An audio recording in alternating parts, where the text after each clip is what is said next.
Buenos días amigos, con este nuevo vídeo pretendo acercaros a la figura rebus sic stantibus. Es una expresión latina que puede traducirse como estando así las cosas. Esta figura jurídica es de enorme relevancia en los tiempos que corren porque permiten la flexibilización de los compromisos contractuales en aquellos negocios en los cuales se hayan visto gravemente afectados por la aparición de la pandemia. En este sentido, lo que se pretende no es la liberalización del deudor de sus obligaciones contractuales, sino la flexibilización de esas obligaciones con el único fin del cumplimiento del contrato. Por lo tanto, es aplicable en circunstancias excepcionales como las que estamos viviendo. Asimismo, no solo es aplicable en el derecho civil y mercantil, sino también en el derecho administrativo y laboral. Os voy a dar algún ejemplo en los cuales esta cláusula es aplicable. En particular, el contrato de suministros, el contrato de prestación de servicios, el contrato de arrendamiento de bienes de producción y, por ejemplo, el contrato de arrendamiento de locales comerciales, así como un largo etcétera. Por último, indicar que me gustaría que tengáis claro que no se trata de poner en jaque el principio básico del derecho civil como es el pacta sunt servanda, sino es un factor de flexibilidad y adaptación al cambio, a las circunstancias.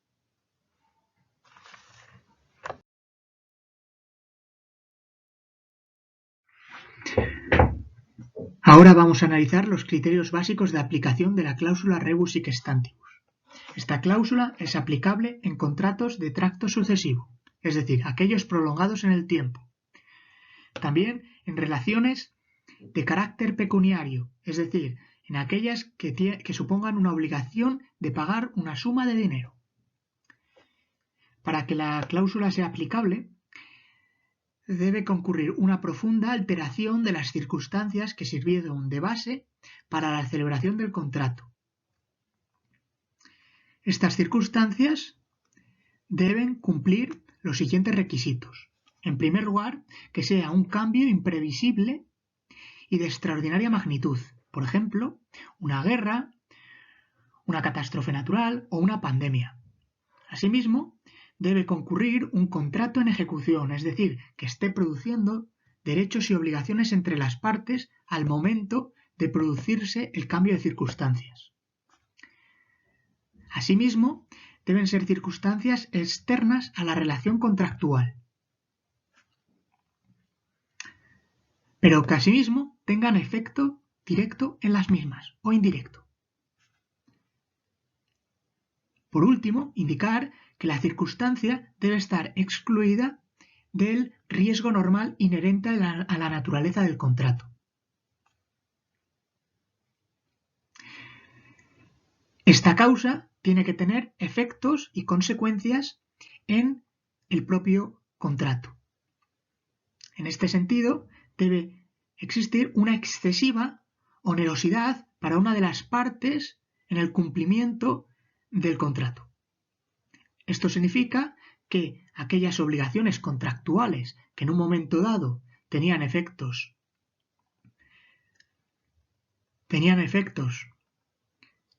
asumibles para la parte contratante se convierten en obligaciones inasumibles, causadas por el cambio de circunstancias. En este contexto debemos añadir una figura esencial, básica en el derecho español, como es el principio de buena fe. Este principio está regulado en el artículo 1258 del Código Civil e implica que la parte afectada debe haber actuado con diligencia y honradez a fin de atenuar los daños y, en todo caso, a fin de cumplir el contrato.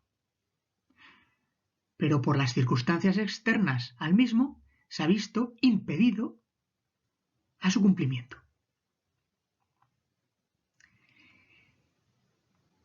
Por último, debemos indicar y aclarar que la excesiva onerosidad antes citada y a los hechos imprevisibles también citados, existen determinados límites que implican su no aplicación, que podrían ser alguna de las siguientes circunstancias.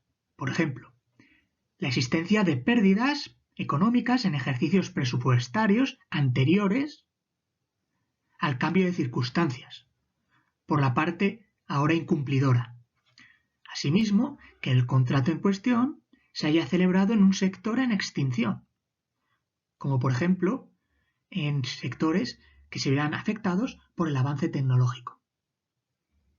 Asimismo, otra circunstancia es que las obligaciones inasumibles se han visto afectadas especialmente por una mala gestión del empresario.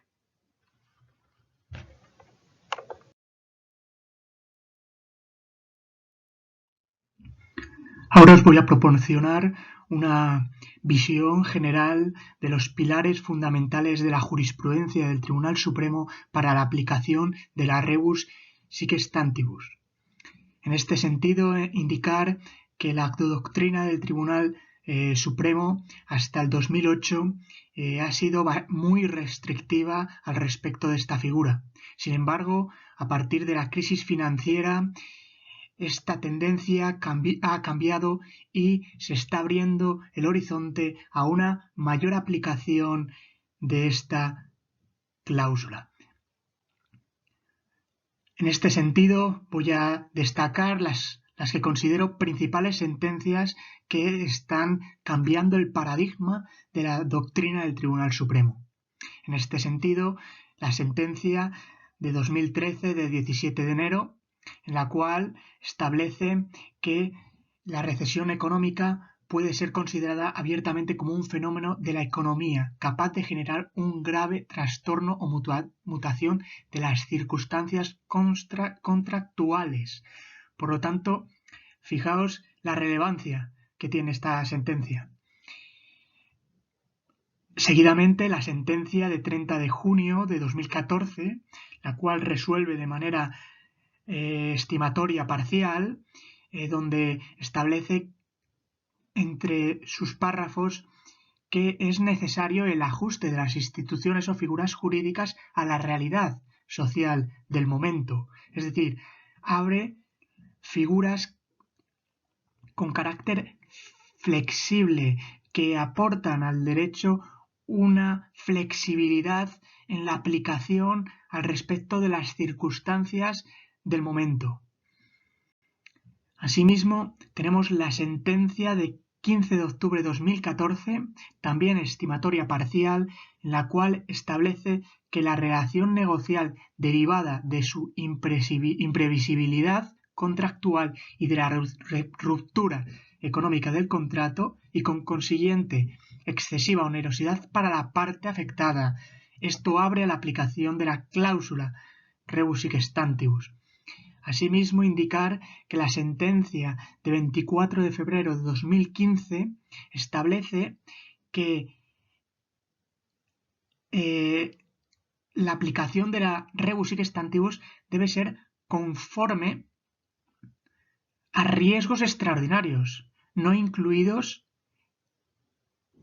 en el tráfico jurídico habitual de un negocio jurídico. Es decir, por ejemplo, la fluctuación del valor del mercado inmobiliario constituyó un claro riesgo asumido por el comprador que se sitúa en el ámbito profesional de su actividad inmobiliaria. Por lo tanto, como observáis, es evidente la apertura del Tribunal Supremo a la aplicación de esta cláusula y yo creo que, conforme a las circunstancias en las que estamos viviendo actualmente por culpa de la pandemia del COVID-19, yo creo que el Tribunal Supremo va a abrir un mayor margen de maniobra a los a los abogados para poder alegar y para poder apoyarse sus alegatos en esta cláusula.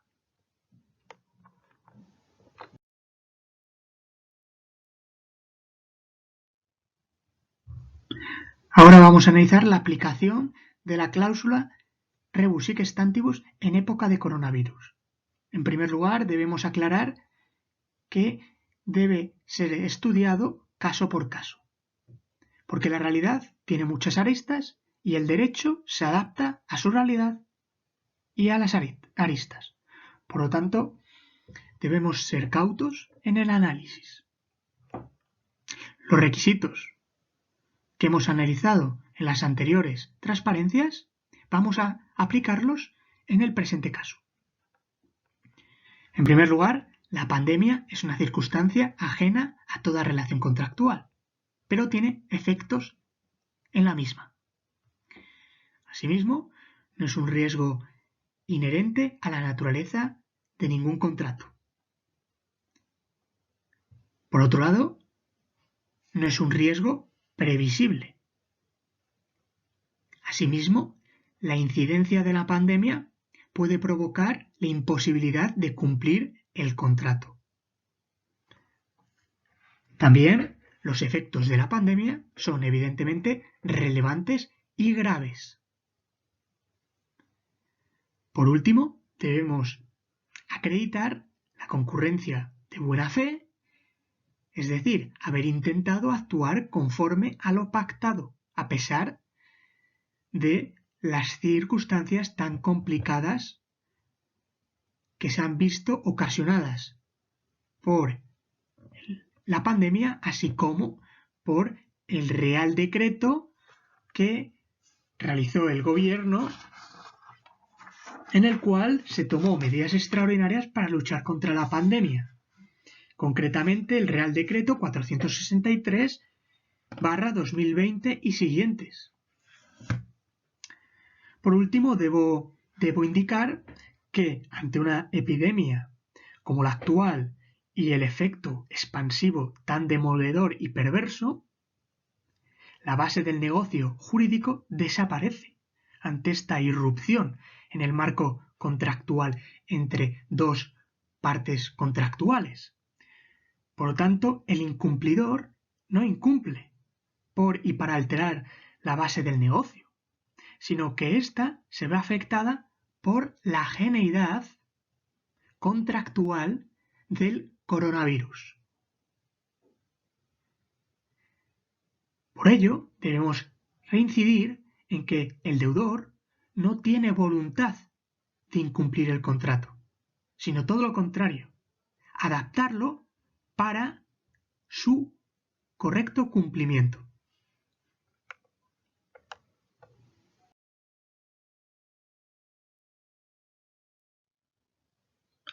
Bueno amigos, ya hemos llegado hasta el final. Espero que os haya parecido interesante y me muestro a vuestra disposición, tanto para aclarar como para aprender de vosotros. Asimismo, indicar que debemos tener en cuenta que el derecho es un proceso de cambio y adaptación y debe estar engrasado a través de mecanismos que permitan esa adaptación. Y es ahí donde esta figura, la rebus sic stantibus, juega un papel crucial en el tiempo en el que vivimos. Adaptarse es una forma de sobrevivir y de garantizar nuestros derechos.